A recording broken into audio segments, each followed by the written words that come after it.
If you're an editor of a file, you can see when collaborators last viewed it, who they've shared the file with, and how they're communicating with each other.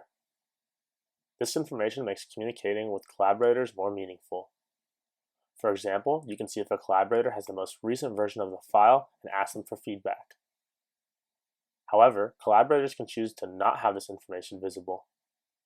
To see the view, comment, and share history of a file, at the top, click Activity Dashboard. To see the people you directly added as collaborators and when they last viewed the file, click Shared With. You can also see the viewing history of collaborators you didn't directly add by clicking All Viewers.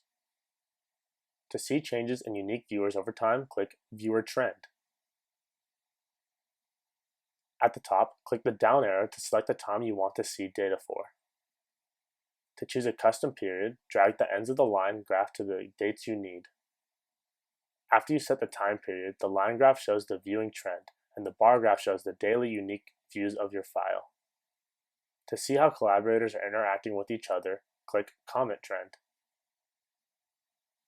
The line graph shows the number of new comments and replies. At the top, click the down arrow to choose the time period you want to see data for.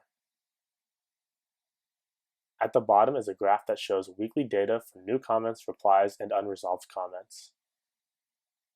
In the Activity Dashboard, you can also see the sharing history for your file.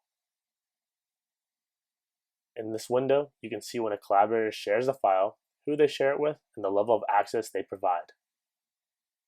If you're an editor, you can change the sharing settings for the file. Click Manage Settings. You can keep your viewing history private for any Google file. Click Privacy Settings. To make your viewing history private for all docs, sheets, and slides files, under Account Setting, click Off.